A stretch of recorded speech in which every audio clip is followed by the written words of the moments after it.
오늘의 정치 속풀이를 함께할 두 분을 모셔야 되는데 한 분은 오고 계셔서 이동훈 개혁신당 수석대변인과 먼저 인사를 드리겠습니다. 어서 오세요. 안녕하세요. 배종찬 소장님은 오고 계시는 것 같아서 오시면은 바로 또 얘기를 이어가 보도록 하겠습니다. 지금 민주당 주도로 국회에서는 조희대 대법원장에 대한 청문회를 진행하겠다라고 하는데 이게 당초에 추미애 위원장과 법사위원들이 당 지도부랑도 상의를 안 했다. 이런 논란이 좀 있었잖아요. 네네. 근데 정청래 대표는 그 부분에 대해서는 오히려 언론이 이간질을 하는 것처럼 얘기를 하면서 힘을 실어주는 말을 했습니다. 추미애 위원장에게. 이거는 어떤 의미라고 해석을 해야 될까요? 그러니까 어제 이제 정청래 대표가 굉장히 센 발언을 했어요. 예. 그러니까 뭐 이런 말 했죠. 뭐 대통령도 뭐 갈아치우는데 대법원장이 대법원장이 뭐라고. 예, 그렇죠. 그 말 자체가 굉장히 센 말이고 이제 독선, 오만 이런 것들이 그대로 묻어나는 발언인데 네. 그런 것들을 이제 서슴없이 했단 말이에요. 그래서 사실 지금 여권 전체가 어떻게 보면 이 사법부 압박, 조희대 대법원장을 이제 몰아내기 위해서 한마디로 말해서 좀 난리를 친다 그럴까요? 예. 좀 아수라장 같은 그런 분위기예요. 그게 왜냐면은 그제 이제 이재명 대통령이 뉴욕 유엔 총회 가가지고 네. 연설을 했지 않습니까? 예. 그래서 이제 END 구상이라고 나름대로는 이제 막 힘을 줘가지고 뭔가 만들어내가지고 구상도 얘기를 발표를 했는데 그 뉴스 자체가 물론 뭐 다루긴 했죠. 언론에서 다루긴 했지만 정청래 그 대표의 그 센 발언에 묻혀가지고 별로 주목을 못 받았단 말이에요. 네. 그래서 이게 여권에서 도대체 이게 뭘 어떻게 하려고 하는 거냐. 좀 그런 걱정이 들더라고요. 그래서 이제 예. 금방 말씀하셨다시피 추미애 법사위원장이 그 조희대 청문회를 추진을 할 때만 해도 네. 이게 그 대통령실이나 여권 내 어떤 원내 지도부에서는 좀 제어를 하려고 하는 느낌 아닌가 이런 생각이 들었는데 그렇지가 않더라고요. 정청래 대표는 또 한 걸음 더 나가버리고. 그러니까요. 예, 그러니까. 아예 뭐 이 대통령도 갈아치는데라는 발언이 대법원장도 그렇다면 탄핵할 수 있다 뭐 이런 식으로 해석이 되니까 조금 더 나간 발언 같다는 생각이 드는데 지금 뭐 이렇게 강성 위주로 굴러가는 뭐 그런 상황이라고 봐야 될까요? 그러니까 제어가 안 되고? 이게 이제 지금 저는 예. 지금의 여권의 상황, 사법부를 압박하고 있는 것들이 네. 기본적으로는 지난 대선 때 이재명 대통령 후보를 향해 가지고 겨냥해서 사법부가 네. 그 선거법 위반 파기환송을 대법원에서 하면서 여권 전체가 큰 위기감을 느꼈지 않습니까? 그 당시에. 그랬죠. 그러니까 5월 1일로 기억되는데 6월 3일 이제 대선이니까 네. 한 달 앞두고 대법원에서 선거법 위반을 했다라고 하면서 파기환송을 해버렸잖아요. 유죄 유죄 취지로. 취지로. 그러니까 이제 당시에 여권 사람들이 굉장히 놀랐어요. 네. 그래가지고 야 이거 큰일 났다라고 하고 막 그랬는데 그런 심리가 어느 정도 깔려 있습니다. 그러니까 대법원에 대한 그 조희대 대법원장에 대한 불신 같은 것들이 깔려 있고 예. 그런 와중에서 또 나름대로 뭐가 있냐면은 그 지금 내란 재판이 진행되고 있지 않습니까? 지기현 재판부. 네. 여기서 지기현 판사에 대한 불신감이 또 작용을 있죠. 하고 있고 예. 그 위에 또 뭐가 있냐면은 이재명 대통령이 5개의 원래 재판으로 기소가 돼 있는 상태에서 네. 재판을 받다가 재판이 중지가 돼 있는 상태지 않습니까? 그러니까 이런 것들은 이 정권 내에서 만약에 법원의 네. 판단에 따라서 네. 다시 재판에 들어갈 수도 있고 또 나중에 이재명 대통령의 임기가 끝난 뒤에는 다시 재판이 다루어져 가지고 유죄나 뭐 이런 걸로 갈 수도 있는 문제이기 때문에 예. 이재명 대통령 입장에서는 굉장히 신경 쓰이는 부분이란 말이에요. 그러니까 이런 상황이고 이 두 가지가 있고 그 위에 또 뭐가 있냐면은 여권 지지층 전체가 예. 사법부를 뭔가 좀 자기들의 입맛대로 바꿔야 된다.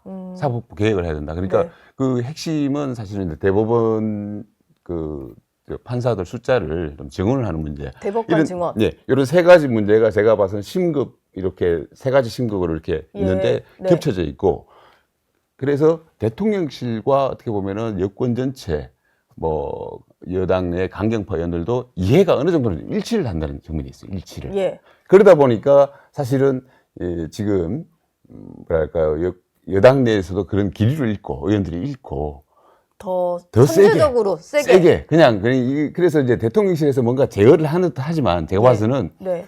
그 바닥에서는 교감을 하고 있다고 저는 봐요. 공감을 하고 있다고 봐요. 그러니까 어떤 식으로든 조희대 대법원장은 사퇴를 시킨 것이 맞다라고 저는 대통령실에서 그 어찌 보면 약간 국합, 배드캅 역할 분담일 수도 있고 네네. 약간 이견처럼 보이는 거는 약속 대령 같은 걸 수도 있고 뭐 그런 거네요. 그러니까 초기 기억하시겠지만은 그 우리 그 100일 기자회견 때 예. 100일 기자회견에서 이재명 대통령이 그 말을 하지 않습니까? 그 내란 재판부 전담 재판부가 왜 위헌이냐? 그랬죠. 그러면서 이제 네.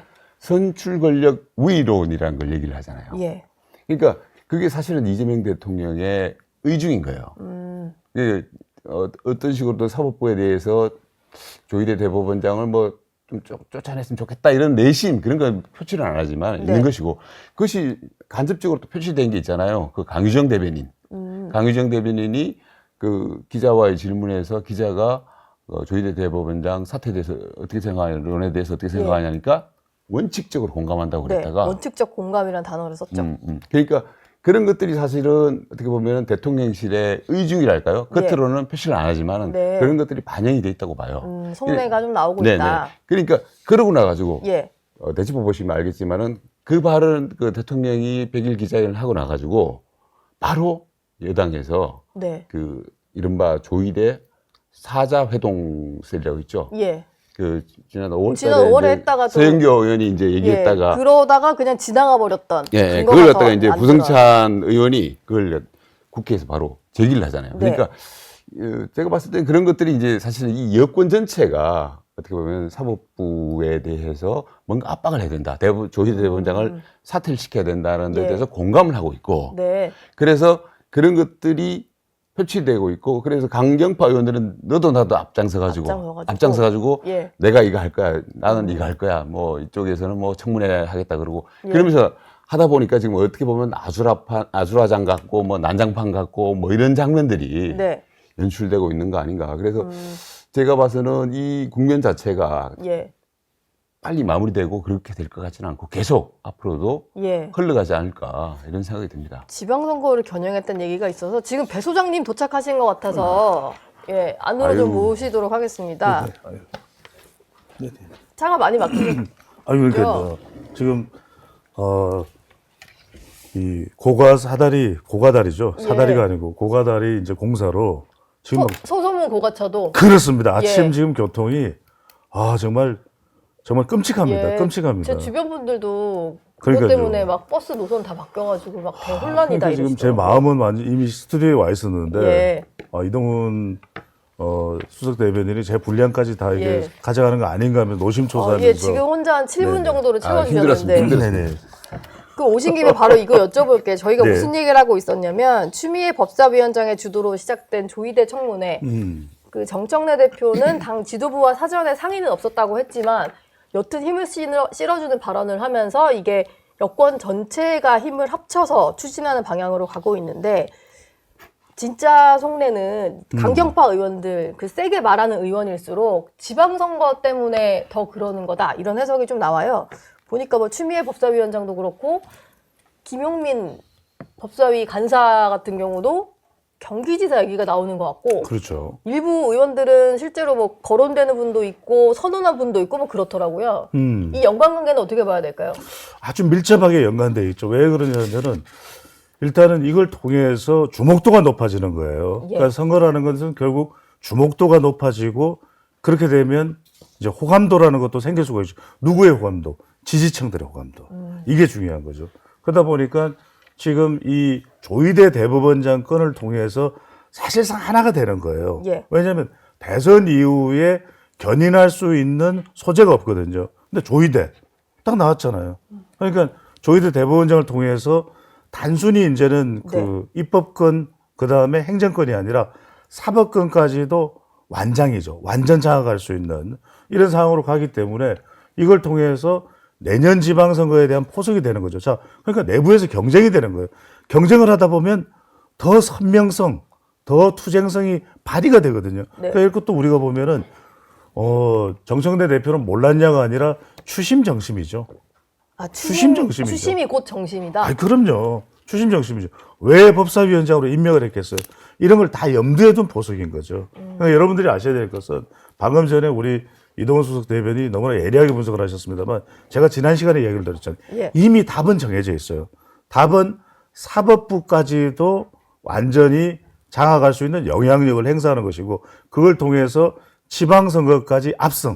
그러니까 지방선거도 적어도 뭐 17개 세종시까지 포함하면 있잖아요. 그죠? 그걸 역대 유례를 찾을 수 없는 선거 결과를 만들어내겠다. 그러면 국민의힘은 보수는 무기력화되죠. 그럼 그 뒤에 우리가 생각할 수 있는 것은 개헌인 것이고 개헌을 통해서 좀 장기적으로 민주당이 집권을 해갈 수 있는 그런 완전히 발판을 만드는. 네. 그러니까 그걸 제대로 했어야 되는데 못했다고 판단하는 게 뭐냐면 8년 전인 거예요. 8년 전. 그러니까 문재인 전 대통령이 했어야 되는데 못했다고 지금 타박을 주는 사람이 누굽니까? 추미애 법사위원장이 타박을 줘요. 왜? 아니 법무부 장관까지도 시켜준 정권이잖아요. 네, 그쵸. 그럼에도 불구하고 문재인 전 대통령이 뭐라 그랬습니까? 매를 아끼면 그르친다. 뭐 그런 표현을 썼잖아요. 예. 매를 그러니까, 들어야 될 때. 그렇죠. 매를 들을 때면 네. 불편함을 그걸 이기지 못하면 뭐 문제가 된다. 뭐 이렇게 이야기를 했잖아요. 그죠? 예. 그게 영어로 이야기하면 매를 아끼면은 아이를 망친다. Spared rod, spoiled child. 이거거든요. 아, 괜찮은데? 네, 괜찮았어요. 그래서 이제 네. 이걸 통해서니까 사실은 지금 이재명 대통령도 조금 완급 조절이. 왜냐하면 이게 민심이 거세게 이 저항감이 생겨. 조희대 대법원장까지 이 사람이 지금 뭘 할 수가 있지? 이 사람이 뭐 판을 엎을 수가 있나? 예. 정권을 뒤집을 수가 있나? 이 사람이 무슨 내란을 일으킬 수가 있나? 쿠데타를 일으킬 수 있나? 그건 아니거든요. 네. 그건 분명하고 또 미국 눈치도 보이죠. 아니, 트럼프 대통령이 지금 교회 이야기하고 또 한국의 민주주의 이야기하는데 7분 아직 안 지났죠. 그러니까 이런 것에 대한 이 어떻게 보면 좀 의식이 되죠. 지금 관세 협상도 제대로 안 됐고. 예. 근데 그것 빼고는 사실은 똑같은 거예요. 그래서 제가 요즘에 쓰는 표현이 뭐냐면 FP. Final Purpose는 동일하다. 그거는 민주당의 누구도 사실은 다르지가 않다. 네. 그렇기 때문에 좌충우돌 우충좌돌 하는 것 같이 보이지만 결론은 목표 지점은 같다. 아로나민 골드. 예. 네. 아로나민 골드다. 이 얘기도 좀 여쭤봐야 될 것 같은데요.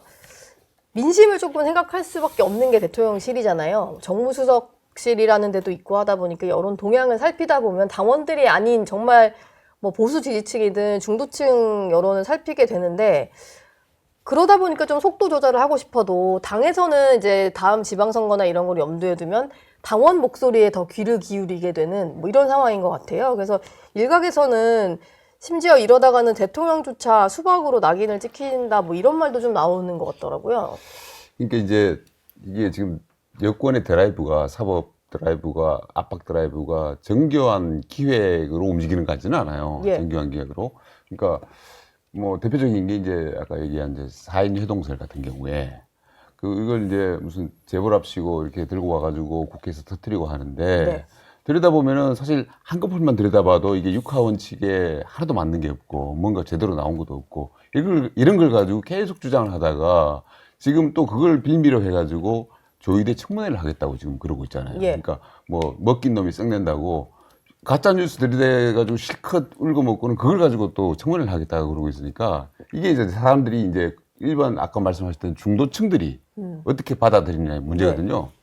그 당원들이야 제가 우리 지난 대선 때 조희대 대법원장에 대한 뭐랄까요 굉장한 분노가 깔려 있기 때문에 뭐라도 압박을 하고 하는 것에 대해서 동의를 다 할 거예요. 예. 어떤 식으로 하는 거예요. 네. 그렇지만 당원들만 가지고 앞으로 이 국정을 운영할 수가 없고 드라이브를 끌고 갈 수가 없기 때문에 대통령실도 상당히 고민을 하고 있다고 저는 듣고 있어요. 그러니까 기본적으로는 사법개혁에 대해서 동의는 하지만 네. 지금 이런 식으로 끌고 가가지고 정청래 대표처럼 그렇게 강성 발언 쏟아내고 대통령이 유엔 총회 가가지고 한샷 잡았는데 END 뭐 구상 밝혔는데 신문에 말이에요 다 이렇게 예. 정청래 대표가 또 덮어버리니까 그런 부분에 대해서 대통령실에서는 굉장히 곤혹스러워하고 뭔가 정청래 대표에 대해서 조금 컨트롤을 해야 되는 거 아니냐 이런 말들도 나오고 있다라고는 예. 알고 있어요. 그런데 사실 정청래 대표 입장에서는 당원들만 보고 일단 가서 드라이브를 걸어가지고 내년 지방선거 일단 승리하고 그래서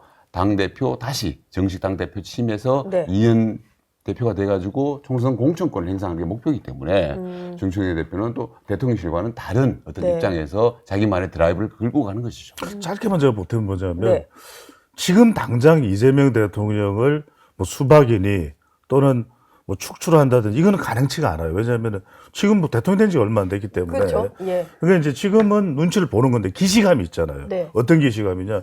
아니 추미애 법사위원장과 노무현 대통령의 관계 잘 아시잖아요. 한때는 노무현 대통령의 왼쪽에는 정동영이 있고요, 오른쪽에는 추미애가 있어요. 그런데 그 추미애 법사위원장이 당시에 떠나버렸잖아요. 네. 열린우리당을 떠나서 민주당으로 가지 않나요? 네. 그러면서 삼보일비하면서 노무현 정권에 대해서 반대를 했던 거예요. 근데 지금 또 법무부 장관을 시켜준 문재인 전 대통령에 대해서도 막 썬소리를 퍼붓는단 말이에요. 예. 그럼 아직까지는 이재명 대통령이 그 단계는 아니야. 근데 언제 그 시점이 오냐면 지금 정청래, 그 다음에 추미애, 그 다음에 김어준 같은 목소리예요. 네. 이들은 뭐냐면 똑같이 이 마지막 FP가 똑같습니다. 그런데 이제 대통령이 여기에 대해서 지금은 대통령도 보면은 조금 다른 목소리를 내는 듯 하다가 내란 전담대 본부가 왜 문제가 되죠? 네. 비슷한 목소리를 또 내요. 네. 이건 왜냐면 의식을 한다라는 거예요. 근데 언제쯤 이게 틀어질 수 있냐? 지방선거 뒤에. 지방선거에 압승을 하고 사법권까지 완전하게 이제 정리가 됐다고 생각하는데 그때는 생각해 보세요. 그때는 오히려 입법권, 미래 권력이 더 목소리를 낼 수가 있거든요. 네. 그때는 정말 이재명 대통령에 대해서도 썬소리가 나올 가능성이 높다는 거예요. 내년 지방선거가 지나고 다음 전당대회가 뭔가 좀 그런 그렇죠. 국면이 올 수 있겠군요. 어제는 이제 다음 달부터 국감이 있다 보니까 국감에서 기관 증인을 채택하는 걸 놓고 좀 논란이었는데 보통 운영위가 대통령실 국감을 하다 보니까 늘 문제가 됐던 건 민정수석이 나오냐 안 나오냐 이 정도였지 총무비서관 늘 나왔던 사람 같아요. 대통령실 윤석열 정부 때도 생각해보면 윤지순 비서관 나와서 여러 가지 답변한 기억이 나는데 이번에 김현지 총무비서관의 증인을 채택하지 않겠다. 민주당에서 이렇게 얘기를 했거든요. 이게 1992년 이후에 총무비서관이 안 나온 적이 한 번도 없다라고 해서 이거 너무 지나친 특혜 아니냐 논란이 있는데 왜 이렇게 민주당은 빼겠다라고 하는 걸까요? 저도 어제 이 뉴스를 보고 그 민주당이 도대체 정무 감각이 있는가라는 생각을 했어요. 그러니까 이게 김현지 비서관에 대해서 이제 명목을 대는 게 야당에서 정치적인 논쟁거리를 만들 거기 때문에 선제적으로 그냥 정인을 채택 안 하겠다 이런 식으로 얘기를 하더라고요. 그러니까 괜히 이런 식으로 정인에서 빼는 것이 뉴스가 되면서 오히려 김현지 비서관에 대해서 더 뉴스가 돼버리고 김현지 비서관이 뭐 나오든 안 나오든 너무 주목을 받게 돼가지고요. 그러니까 과거에 정부에서 총무비서관이라는 자리는 사실은 굉장히 핵심 실세들이 뭐랄까요 비서는 아니고 비서 중에서 그야말로 실세들이 가 있는 자리잖아요. 살림살이 다 하니까. 그렇습니다. 그러니까 박근혜 대통령 때도 이재만 비서관 이런 분이 아주 이제 실세였는데 그런데 굳이 그런 것들을 갖다가 김현지 비서관이 과연 어떤 분인지는 잘 모르겠습니다. 비엘이 가려져 있고 경력도 모르겠고 어디 학교도 어떻게 나온지 잘 알려지지 않은데 굉장히 실세라고는 하는데 그런 부분을 갖다가 다시 한번 주목을 받도록 이런 식으로 하는 것 자체가 제가 봐서는 민주당에서 오히려 김현지 비서관을 디스하려고 그러는 거 아닌가 이런 생각도 들던데 모르겠습니다. 그러니까. 그럼 오히려 진짜 말씀하신 대로 괜히 좀 논란이 일으켜지고 김현지 비서관이 정말 진짜 실세인가 보다 이렇게까지 좀 증인으로 안 부르려고 하는 거 보면 이런 해석이 또 되다 보니까 이게 이제 대통령을 의식하는 거죠. 왜냐하면 이재명 대통령과는 김현지 비서관은 정말 한 몸이라고 할 정도로 밀착이 돼 있는 관계예요. 그러니까 이제 이전 성남시장 시절부터 쭉 함께 해왔단 말이에요. 의원 시절에도 의원회관에도 같이 있었고. 그러니까 사실 이재명 대통령의 일거수 일투족을 다 아는 사람이 김현지예요. 그러니까 이제 인사까지도 관여한다는 이야기가 나오거든요. 이건 일단은 이 운영위원회에 나가지 말라고 하는 것은 대통령을 의식해서 또 하나는 뭐냐면 김현지 비서관 나오면 엄청난 스포트라이트를 받을 거예요. 사실상. 그렇죠. 사실 그 언론사들은 자료 화면이 너무 없어가지고. 그러니까요. 왜냐하면 그동안 노출이 안 됐단 말이에요. 이게 노출이 되면 어떤 일이 생기냐면 질문박 들어간단 말이에요. 아니 김현지 비서관 그때 2003년 전면에 이재명 대통령이 그 당시 뭐라고 했었다는 거예요? 막 이러고 하면 서로 막 설전이 벌어지고 아수라장이 되겠죠. 근데 그 상황에서 이 총무비서관의 표정이라든지 약간 누군가를 째려볼 수도 있을 거 아니에요. 뭐 질문에 대해서 국민의 그러면 그것 자체도 부담이 되는 거예요. 그러니까 이제 여러 가지 실세라고 하는 것에 대한 것도 부담이 되는데 눈빛이라든지 발언 한문 잘못했다가 와이 째림이 뭐 이렇게 되면은 이것도 정말 엄청난 파장이 될 수가 있거든요. 그냥 아예 내보내지 않는 게 좋겠다. 그만큼 이재명 대통령은 주변에 있는 사람들이 노출되는 게 신경 쓸 수밖에 없어요. 김현지, 이화영, 김용, 정진상. 정진상도 거의 안 드러나잖아요. 예. 그러니까 이런 사람들이 드러나서 뭔가 말을 한 말 순간 뻥! 어떻게 터질지 몰라요. 그러니까 그걸 지금 우려하고 있다 이렇게 봐야 되겠죠. 근데 그러다 보니까 계속 아무튼 이게 국감 때 내내 논란이기도 하고 진짜 나오나 안 나오나도 국민들까지도 관심을 보게 될 것 같고 만사형통이다 이런 얘기가 있었잖아요. 그러다 보니까 이분이 진짜 어떤 일을 하는지에 대한 궁금증은 더 증폭이 되는 것 같아요. 대통령실 내부에서. 금방 우리 배 수장님 말씀하셨지만은 이재명 대통령과 한 몸이었다. 뭐 이런 그 표현은 뭐죠? 그러니까 하여튼 굉장히 그렇게 잘 알고 있다는 그렇죠. 얘기 같은데, 예. 그러니까 그런 식의 그 의혹을 받는 분들이 과거에도 있었습니다. 그러니까 총무비서관, 제가 예를 들었던 박근혜 대통령 때 이재만 예. 총무비서관 같은 경우도 그런 네. 분이었는데 사실은 까놓고 보면 별 것도 없어요. 근데 그걸 괜히 감추려고 하다 보니까 더 문제를 키우는 경우가 많았는데 권력이 있을 때 사실은 그렇게 감추려고만 하다 보면은 나중에요. 그러니까 이게 이재명 대통령 권력이 또 얼마나 가겠습니까? 그러고 나면은 그 실세했던 사람들이 어떤 말로를 겪게 되는가를 우리가 역사적으로 다 알고 있지 않습니까? 네. 그러니까 김현지 비서관도 빨리빨리 나와가지고 햇빛을 쬐야 됩니다. 햇빛을 쬐고 거기서 자기 경력도 노출시키고 내가 뭐 별것 아닌 사람이에요라는 걸 보여주면 해가지고 사람들이 경계심을 누그러뜨려야지. 지금 이런 식으로 해가지고 진짜 비슷해리하고 저 사람 뭐지? 뭘 갖고 있는 거야? 이런 식으로 네. 의문을 갖게 되면요. 예. 나중에 진짜 큰 코 다칩니다. 권력 끝나고 나가지고 큰 코 다치니까 저는 김현지 비서관이 그냥 자기가 자원해가지고 나와가지고 저 아무것도 아닌 사람이니까요. 제가 그냥 앞으로 공무원 열심히 할 테니까 저 건드리지 네. 마세요. 라는 식으로 그런 식으로 원론적인 입장 표명하시는 게 예. 저는 맞다라고 생각합니다. 오히려 자발적으로 나와야 된다. 알겠습니다. 어제 운영위에서는 또 이 증인채택 문제 외에도 국회에서의 증언 감정 등에 대한 법률 개정안이 민주당 단독으로 의결이 됐는데요. 이게 보통 상임위에서 허위로 증언했을 경우에는 고소 고발이 가능한 상황인데 특위 같은 경우는 활동이 종료돼 버리면 그게 안 되다 보니까 특위 같은 경우도 활동 기간이 끝난 뒤에 위증이 드러나면 국회의장 명의로 고발할 수 있게 하겠다 이거예요. 근데 이게 그러다 보니까 아무래도 지난번에 어떤 계엄과 관련된 특위 관련해서 한덕수 전 총리나 정진석 실장을 그렇죠. 겨냥한 거다. 이런 해석이 안 나올 수가 없잖아요. 안 나올 수가 없죠. 예. 제가 말씀드렸잖아요. FP, 예. 파이널. 여러분들이 오늘 아침에 기억을 해야 될 이 시그널은 바로 FP입니다. 예. 파이널 퍼포스. 이건 달라지지가 않는 거예요. 그럼 이걸 달성하기 위해서 중간 과정은 얼마든지 손볼 수가 있는 거죠. 예. 그게 바로 지금 뭐냐면 지금 내용을 보세요. 이따가 또 나올 우리 또 이낙연 전 총리도 계시겠지만 예. 이런 게 굉장히 엄중한 거예요. 네. 특위 활동 기간이 끝난 뒤에도 특위 활동 기간이 끝난 뒤에요. 네. 뒤에까지도 끝까지 이걸 다루겠다라는 거예요. 또 하나가 뭐냐면 조희대 대법원장과 관련된 것도 지금 공수처법을 고치려고 그러잖아요. 뭡니까? 직무 바깥의 사안에 대해서도 말이 안 돼요. 그럼 무슨 신상 정리 다 이렇게 탐색을 하겠다는 거 말이 안 되는 거잖아요. 이것들이 뭐냐면 일종의 가정은 이렇게 손을 봐서 줄 처리, 말 그대로 빠져나갈 구멍들을 다 없애서 여하튼 이 국면을 계속 이어간다. 아까 뭐 우리 이동훈 수석 대변인은 뭐 내년 지방선거 이렇게 말씀을 저는 정권 내내 가요. 이게 왜 그러냐면 문재인 정부 때는 적폐청산을 하다가 은근슬쩍 말아버렸잖아요, 그죠? 그런데 그러고 나서 막 급한 후회가 왔을 거예요. 그때 그랬어야 되는데 정권이 교체돼 버렸잖아요. 그러니까 이제는 아예 빠져나갈 수 있는 구멍 자체를 다 차단하는 거죠. 어떤 수단 방법이든 가리지 않고. 네. 그게 지금 전개되고 있는 거예요. 보십시오. 특위활동 기간이 끝난 뒤에도 어떻게 한다. 공수처법에 대해서도 직무 밖의 사안에 대해서도 수사를 한다.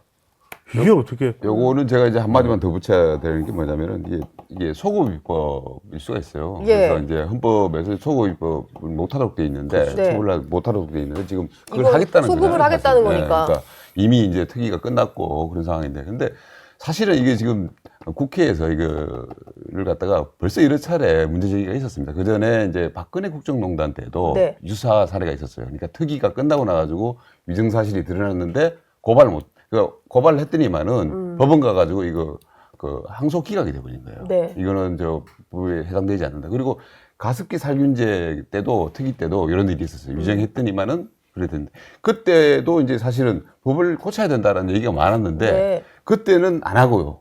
지금 뒤늦게 또 하고 있는 거거든요.